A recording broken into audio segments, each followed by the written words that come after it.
ये secretary pathway का दूसरा क्लास है और इसमें हम लोग vesicular transport secretory pathway through oligosaccharide modifications को देखेंगे। सीधे आते हैं, पिछले लेक्चर्स में हम लोगों ने दो एक्सपेरिमेंटल मोड को देखा था, एक पल्स चेंज एक्सपेरिमेंट को और दूसरा था कि VSVG और ग्रीन फ्लोरोसेंट प्रोटीन को इनकॉर्पोरेट करके कैसे हम लोग सेक्रेटरी पाथवे को देख सकते हैं। आज का जो टॉपिक है इसी क्रम में वह यीस्ट में देखा जा रहा है वेजाइकुलर ट्रांसपोर्ट। तो जो हेडिंग है वह है वेजाइकुलर ट्रांसपोर्ट इन यीस्ट। यीस्ट में देख रहे हैं कि कैसे इसके मेजर स्टेजेस होते हैं। ठीक है, तो सबसे पहले तो डायग्राम की मदद से हम लोग इस पाथवे को देखते हैं। ठीक है, कि ये कैसे दिखेगा। आप लोग भी कॉपी कलम ओपन करके डायग्राम की मदद से इस पूरे प्रोसेस को देखिए। ठीक है, यही कॉमन डायग्राम रहेगा जो हमारे साथ अप्लाइड होगा। ईस्ट में देख रहे हैं, ये इसका एंडोप्लाज्मिक रेटिकुलम है, सिंबॉलिक ऐसे दिखाते चलेंगे। और इस पर ये जो गोल गोल हम बना रहे हैं ये राइबोसोम है।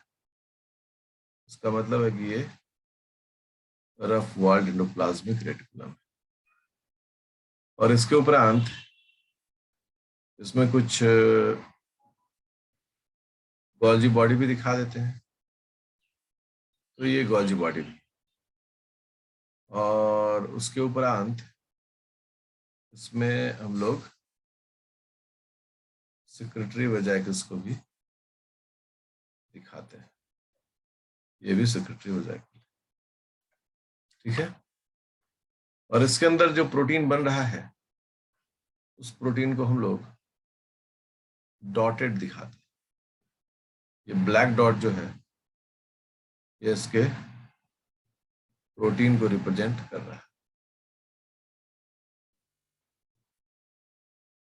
ठीक है, और ये प्रोटीन सिक्रीट आउट हो रहा है।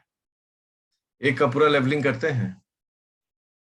ये है रफ वॉल्ड एंडोप्लाज्मिक रेटिकुलम, ये है ATS राइबोसोम, ये है गोल्जी नेटवर्क, ये है सेक्रेटरी वेजाइकल विथ सेक्रेटरी प्रोटीन्स, है ना, सेक्रेटरी प्रोटीन्स रखे हुए। सेक्रेटरी प्रोटीन्स को हम लोग ब्लैक डॉट से इंडिकेट करते हैं। ठीक है, बाकी सेल ऑर्गेनल होंगे इसमें, जैसे जैसे कि न्यूक्लियस है, न्यूक्लियस भी होगा। ये सभी चीजें होंगी, मतलब प्रोसेस जो है एकदम क्लियर है कि बन रहा है रफ एंडोप्लाज्मिक रेटिकुलम में, फिर गोल्जी नेटवर्क में गया, प्रोसेस हुआ, फिर सेक्रेटरी वेजाइकल ग्रुप में टूटा, और यहाँ पर सिक्रीशन, ये जो है वो सिक्रीशन है, प्रोटीन जो है बाहर निकल गया। एकदम नॉर्मल प्रोसेस, यही नॉर्मल कोर्स ऑफ एक्शन जो है किसी भी सेक्रेटरी प्रोटीन के लिए वो यही है। ये एक नॉर्मल कंडीशन है। अब हम लोग सबसे पहले देख रहे हैं कि अगर प्रोटीन डिफेक्टिव हो, ठीक है, तो फिर क्या होगा।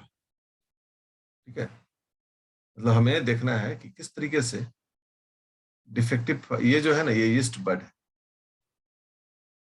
यीस्ट बड, ये भी जानिएगा कि है सर क्या सेल है क्या है नहीं है। ये यीस्ट बड है, यीस्ट बड है। तो अब देखिए कि सबसे पहले क्या बताया जा रहा है कि क्या क्या इसमें गड़बड़ियां हो सकती हैं। तो सबसे पहले इसी डायग्राम को एक और कॉपी बनाते हैं। ठीक है, डायग्राम आप लोग भी बना रहे होंगे साथ में, मुझे पूरी उम्मीद है। ठीक है, एज यूजुअल जैसा कि ये डायग्राम है, ठीक उसी तरीके से यहाँ भी डायग्राम बन रहा है। ये हो गया एंडोप्लाज्मिक रेटिकुलम, इस पर राइबोसोम है। ये रफ वाल्ड एंडोप्लाज्मिक रेटिकुलम है। अब संख्या मत गिनिएगा, समय बचाने के लिए कर। उसके बाद ये गॉल्जी बॉडी है, और ये लाल रंग का जो बनाते हैं हम वो सेक्रेटरी वेसिकल। अब इस कंडीशन में क्या हो रहा है कि चूंकि प्रोटीन डिफेक्टिव है, तो प्रोटीन डिफेक्टिव है तो एक ये हो रहा है कि सारा का सारा प्रोटीन जब यहां बना, वो सब सिक्रीट कर गया कहां पर, साइटोसोल में। अब रिजल्ट है कि सारा का सारा प्रोटीन जो है वो साइटोसोल में बिखरा पड़ा है। ठीक है, ना तो गोल्जी बॉडी के पास ये प्रोटीन है, ना ही सेक्रेटरी वेसिकल के पास प्रोटीन है। अगर सेक्रेटरी वेसिकल फ्यूज भी करेगा तो कुछ निकलेगा नहीं। क्यों नहीं निकलेगा? क्योंकि जितना भी सेक्रेटरी प्रोटीन है वह साइटोप्लाज्म में रिलीज होकर जमा हो गया। यहां लिखते हैं कि secretory proteins are released and stored in cytoplasm, released and stored in the cytosol। ऐसा क्यों हुआ है? क्योंकि defective function of the transport into ER, transport into ER। जिन चीजों को ER में ही रहना था, उसके थ्रू आगे बढ़ना था, सारी की सारी चीजें साइटोप्लाज्म में सिक्रीट हो गई। एक ये डिफेक्ट हुआ, एक और डिफेक्ट है, उसको देखते हैं। फिर ये डायग्राम बनाते हैं हम लोग यीस्ट बड का, क्योंकि जितना भी डायग्राम है, डायग्राम के थ्रू ही बातें समझ में आएंगी। अब क्या हो रहा है, ये एंडोप्लाज्मिक रेटिकुलम है जो बहुत बड़ा हो गया। ये गोल्जी apparatus है इसका, और बहुत ही थोड़ा सा एक आध दो ठो सेक्रेटरी वेसिकल, और जितना भी सेक्रेटरी प्रोटीन है वो सब एंडोप्लाज्मिक रेटिकुलम के अंदर में स्टोर होते जा रहा है। कहाँ स्टोर हो रहा है? Endoplasmic reticulum. इन सब पर राइबोसोम भी है। तो यहाँ क्या स्टेटमेंट आ रहा है कि accumulation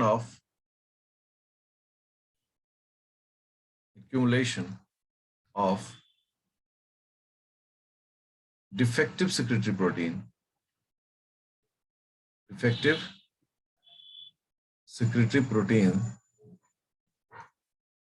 in the rough walled endoplasmic reticulum, उसमें वो स्टोर होते जा रहा है। ठीक है, जिसके कारण क्या है कि ना तो गोल्जी बॉडी में वो प्रोटीन है, ना सेक्रेटरी वेसिकल में प्रोटीन है। रिजल्ट कि इसका सिक्रेशन जो है वो भी क्या हो गया, फेल हो गया। तो ये भी गड़बड़ हो गया साहब। एक इसमें और मेथड है सी। देखिए कितने तरह के सेक्रेटरी पाथवे में डिफिकल्टीज आती हैं, डिफेक्टिव्स आती हैं। ठीक है, फिर से हमने उसी तरीके से हरे रंग का एंडोप्लाज्मिक रेटिकुलम बनाया, राइबोसोम डाल दिया, हो गया रफ वाल्ड एंडोप्लाज्मिक रेटिकुलम। फिर यहाँ गोल्जी बॉडी हो गया और कुछ सेक्रेटरी वेसिकल हो गया। ठीक है, अब है क्या कि इसमें कुछ ऐसे वेसिकल्स का फॉर्मेशन हो रहा है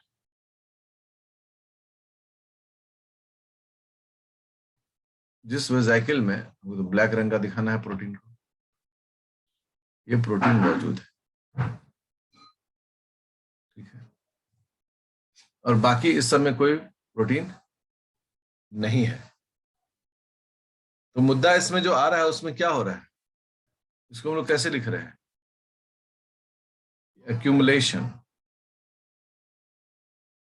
एक्यूमुलेशन ऑफ सिक्रीटरी प्रोटीन, जिसे हम लोग ब्लैक डॉट से इंडिकेट कर रहे हैं, सिक्रीटरी प्रोटीन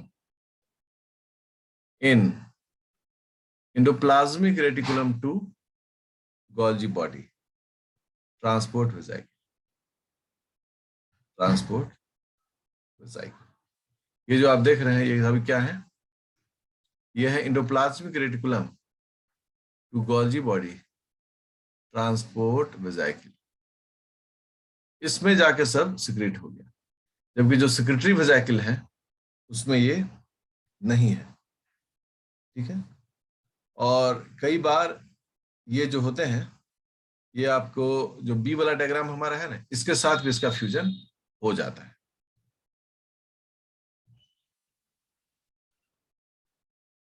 अब एक और डिफेक्टिव टाइप है डी टाइप, उसमें क्या हो रहा है, यही डायग्राम है, ठीक है। और अब देखिए, ये हो गया इसका एंडोप्लाज्मिक रेटिकुलम जिस पर राइबोसोम है, रफ वर्ल्ड एंडोप्लाज्मिक रेटिकुलम हो गया, ये हो गया इसका गोल्जी बॉडी, और ये हो गया इसका सिक्रेटरी वेसिकल। ये तीन चीज आपको आप पहले ही बता चुके हैं। और जो प्रोटीन है वो कहाँ एक्युमुलेटेड है, सारा प्रोटीन एक्युमुलेटेड है गोल्जी बॉडी में, ठीक है। तो ये जो चीज है ये क्या बताता है कि सिक्रेटरी प्रोटीन जो है, प्रोटीन accumulates इन गोल्जी बॉडी नेटवर्क। तो गोल्जी बॉडी नेटवर्क के अंदर में ये है, ठीक है। और ये ऐसा क्यों है, क्योंकि इसको हम लोग बोलते हैं the defective function fusion of transport vesicle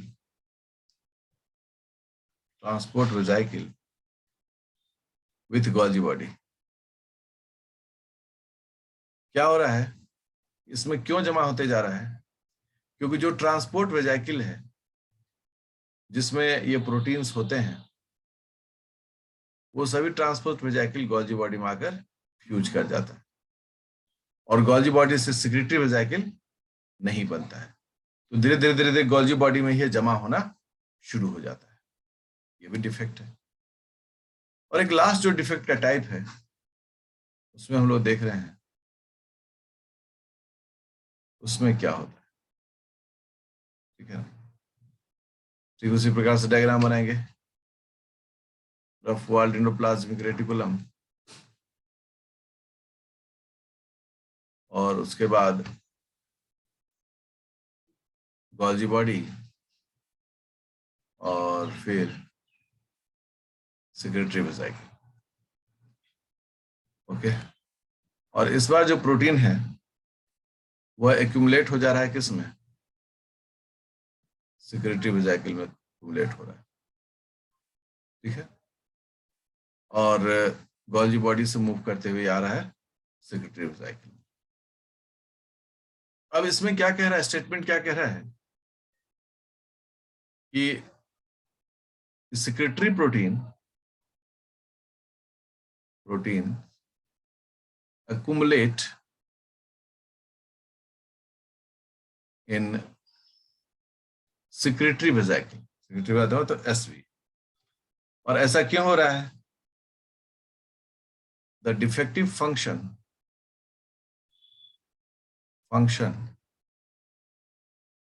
transport of from secretory vesicle to the cell surface। क्या हो रहा है कि जब secretory vesicle में आता है, इसको सेल सरफेस में जाके फ्यूज करके रिलीज करना चाहिए, बट ये हो नहीं पा रहा है।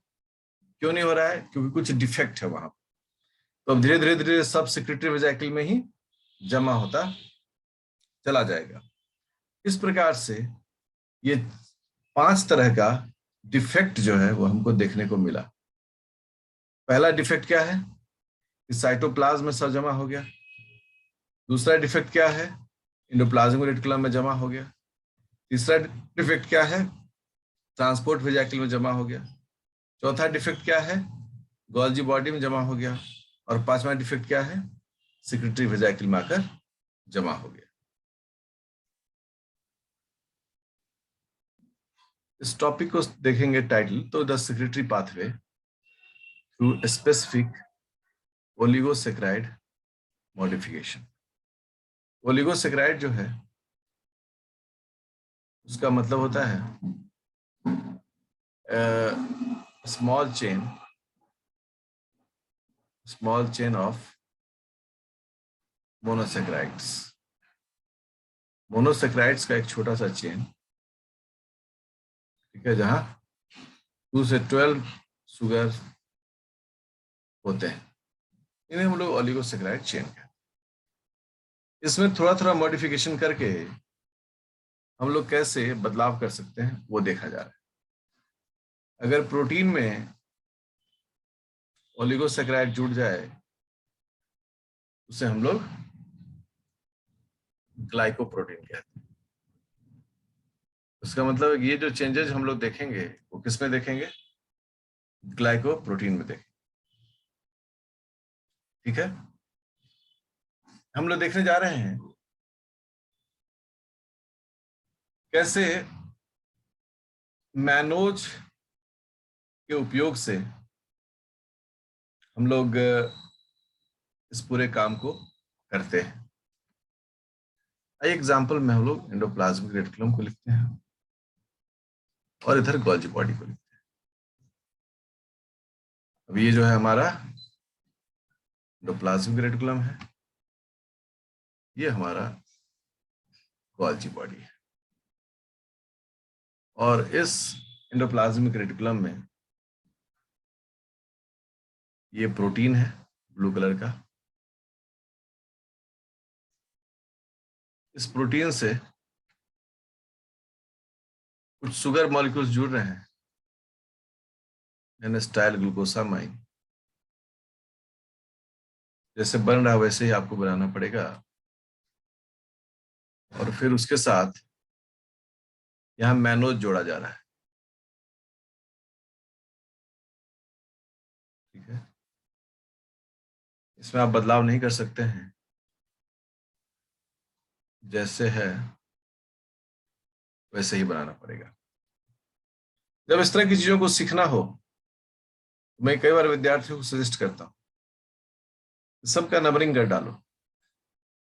नंबरिंग करने का मतलब है 1 2 3 4 5 6 7 8 9 10, इस तरह सब नंबरिंग कर देते हैं। ये जो है ये प्रोटीन है, ये प्रोटीन है और उसके साथ ये ओलिगोसेक्राइड जुड़ा हुआ है।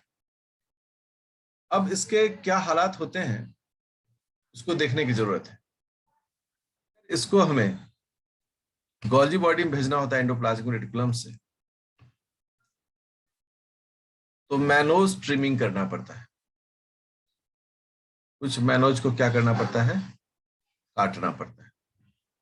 ये सभी जो हैं ये मैनोज हैं और ये हैं एन-एसिटाइल ग्लूकोसामाइन। ये लाइसोसोमल सॉर्टिंग में भी हम पढ़ाते हैं। अब इसमें क्या है कि किस किस मैनोज को काटा जाएगा, उस मैनोज को हम अभी डार्क कर दे रहे हैं ताकि आपके नॉलेज में ये बात आ जाए। नंबर 7 को काटा जाएगा, काट के हटाया जाएगा, नंबर 9 को काटा जाएगा और नंबर 10 को काटा जाएगा। तो यहां से 7, 9, 10 बाहर हो गया। ठीक है, कौन कौन बाहर हो गया? 7, 9 और 10। अगर ये तीनों बाहर होगा तो ये गोल्जी बॉडी में पहुंचेगा। अगर ये तीनों बाहर नहीं होगा, ये गोल्जी बॉडी में नहीं पहुंचेगा। तभी ना हम कई बार बोलते हैं कि सेल जो है कितना तिलस्मी है, कितने प्रकार की ये काम करता है, और इसको समझना बहुत जरूरी होता है। देखिए, अब जो बचा है वो कौन कौन बचा है? 1, 2, 3, 4, 5, 6 और 7 तो निकल गया, 8, 9, 10 भी निकल गया। ये गोल्जी बॉडी में चला गया और इसको हम लोग बोल रहे हैं सिस गोल्जी बॉडी।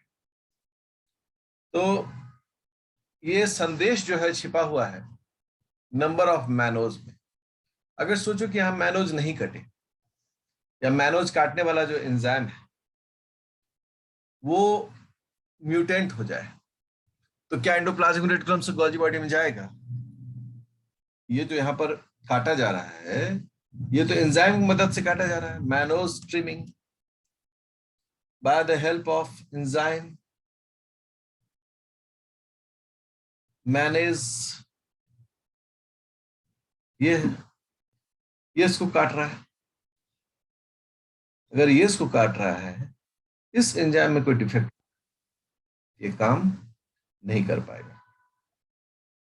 साइंस में छोटी छोटी बातों को समझना पड़ता है। अब यहां मुद्दा देखिए, एंडोप्लाज्मिक रेटिकुलम है।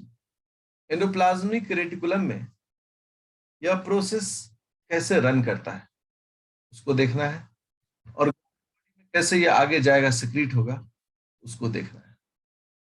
सबसे पहले एंडोप्लाज्मिक रेटिकुलम में हम लोग आगे बढ़ते हैं। साहब, ये हो गया प्रोटीन। इस प्रोटीन के साथ 2 एन-स्टाइल ग्लूकोसामाइन जुड़ा हुआ है, जोड़ देते हैं। और उसके साथ जुड़ा हुआ है क्या? मैनोज। कितने मैनोज हैं? 1, 2, 3, 4, 5, 6, 7, 8 मैनोज। इसका फॉर्मूला लिखना होगा तो क्या लिखेंगे? मैनोज 8 और एन-एसिटाइल ग्लूकोसामाइन 2, ये इसका फॉर्मूला होगा। ठीक है। अब जब इसको ट्रीट किया जा रहा है, किसके साथ? Treated with endoglycosidase D, endoglycosidase D. ये एंजाइम ऐसा एंजाइम है जो लोग यूज करते हैं एंडोग्लाइकोसिडिक बॉन्ड को काटने के लिए। तो रिजल्ट क्या हुआ? किसी तरह का काट छांट ये नहीं कर पाए, नो क्लीवेज, कोई क्लीवेज नहीं दिखा, कहीं कोई तोड़फोड़ नहीं दिखा, क्योंकि अभी जो है mannose 8 N-acetyl glucosamine 2 is enzyme resistant,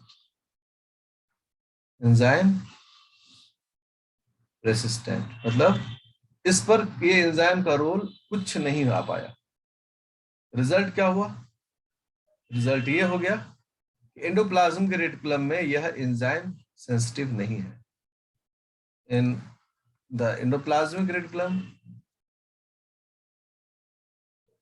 एंडोग्लाइकोसाइडेज D is not effective. ये एंडोप्लाज्मिक रेटिकुलम के लिए कहानी हुई। अब यही कहानी को दोहराया जाएगा किसके साथ?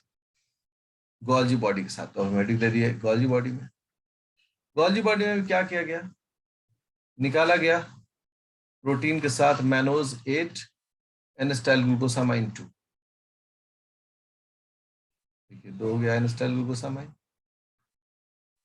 और उसमें तो मैनोज कम था ना, 1 2 3 4 5, ये था गॉल्जी बॉडी में, ये था 1 2 3 4 5। तो देखिए यहाँ 5, यहाँ फॉर्मूला है मैनोज 5 एन स्टाइल ग्लूकोसामाइन 2, यह है गॉल्जी बॉडी में। अब यहां पर ट्रीट किया गया, treated with endo glycosidase D. जैसे एंडोग्लाइकोसाइडेज डी यूज किया गया, इसने जो अमाइनो एसिड शुगर के बीच का बॉन्ड था उसको तोड़ दिया। रिजल्ट क्या हुआ? रिजल्ट ये हो गया कि प्रोटीन से पूरा का पूरा जो ओलिगोसैकेराइड था वह टूटकर अलग हो गया। ये हो गया ओलिगोसैकेराइड टूटकर अलग। ठीक है, कहने का मतलब है कि ओलिगोसैकेराइड ब्रेक्स ऑफ, स्प्लिट्स ज्यादा लिखते हैं, splits of from the protein, protein से वो स्प्लिट हो गया, टूट गया। तो ये जो चीज है यह बताता है कि एंडोप्लाज्मिक रेटिकुलम और गॉल्जी बॉडी दोनों में काम करने के तरीके जो हैं वो अलग अलग प्रकार के, अलग अलग तरीके से काम होता है। और यह काम होता है जब ओलिगोसैकेराइड में मॉडिफिकेशंस किया जाता है।